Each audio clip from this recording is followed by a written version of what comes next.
Қайырлы күн, құрметті оқырмандар, қалдарыңыз қалай? Бүгін мен сіздермен малиновый пирогтың рецептісімен бөліспекшімін. Өте жеңіл және де жылдам дайын болатын дәмді пирогтың рецептісі бұл. Және де үйдегі бар затпен жасалынатын рецепт. Үйге қонақ келіп қалған кезде асығыста. Ең бастысы дәмі тіл үйретіндей пирог, сондықтан да міндетті түрде видеоның соңына дейін қараңыздар. Керекті ингредиенттердің барлығын мен описание бөліміне қалдыратын боламын. Ең алдымен ұнды електен өткізіп аламыз. Оған жарты қасық мен ұн қосқышты қосып араластырып жатырмын.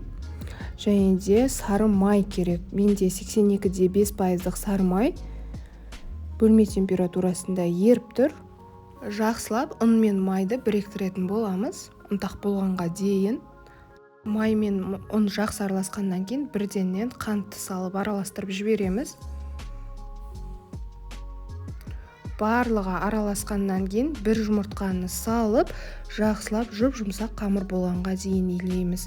Көп илеп қажеті жоқ, себебі песочный тесто болғандықтан көп илеудің қажеті керек емес. Осындай жұмсақ қамыр пайда болуы керек. Жарты сағатқа тоңазытқышқа қойып қойыңыздар, бетін жауып. Осы кезде біз салмасын дайындаймыз. Бөлек таза ыдысқа қаймағымызды салып аламыз бірінші.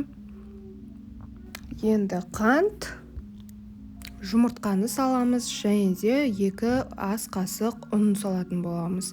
Ұнның орнына кукуруз крахмалын пайдалансаңыздар да болады. Венчиктің көмегімен немесе шанышқының көмегімен жақсылап араластырыңыздар. Дайын болған массаны бір шетке қойып қоямыз. Енді 22 сантиметрлік форманы пайдаланып жатырмын мен.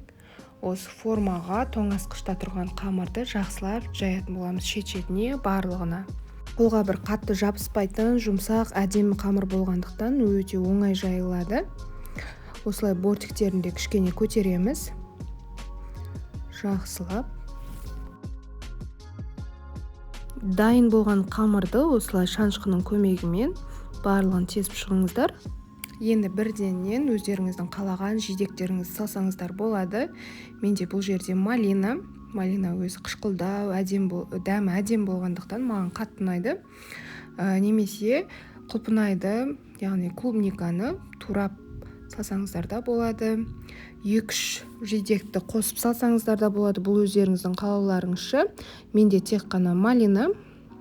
Бұл менде свежий малина. Егер де қатырылған малина болатын болса, кукурузды крахмалға кішкене аунатып алып салсаңыздар болады. Суы шығып кетпейді сол кезде.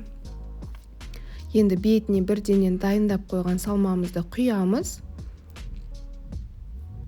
Осы кезде пештеріңіз 180 градуста қызып тұрсын. Қызып тұрған пешке салу қажет. Енді кішкене бетіне тағы да малина салып жатырмын мен. 180 градуста қызып тұрған пеште 35 минуттың ішінде пісіріп алыңыздар. Шет-шеті бортигі кішкене қоңырлау пісуі керек, сол кезде білінеді. Ал бетіндегі начинкасы мүлдем қоңыр болып, ондай болмайды. Міне 35 минуттың ішінде пісті менде. Және де 40 минут бойы суытып қойдым. Суғаннан кейін бірден формасынан шешіп жатырмын. Формадан өте оңай шешіледі. Бірденнен ыстық жылы күйінде кесуге де болады. Бұл өздеріңіздің қалауларыңызша.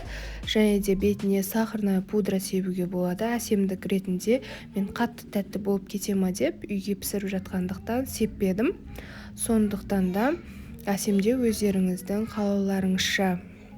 Міне іші толық осылай пісіп шығады.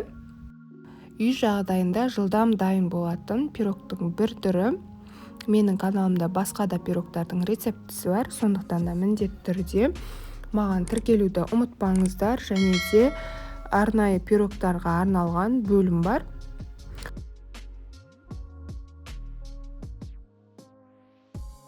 Түрі өте аппетитті болып тұр.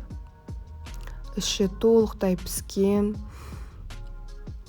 Қаймақтың тәтті дәмімен және де малинаның қышқылтым дәмімен өте әдемі үйлескен. Міндетті түрде осы рецептпен жасап көріңіздер. Егер де жасап жатсаңыз, өзіңіздің пікіріңізді қалдыра кетіңіз. жақындармен рецепті бөлісуді ұмытпаңыздар. Ас болсын. Сау болыңыздар.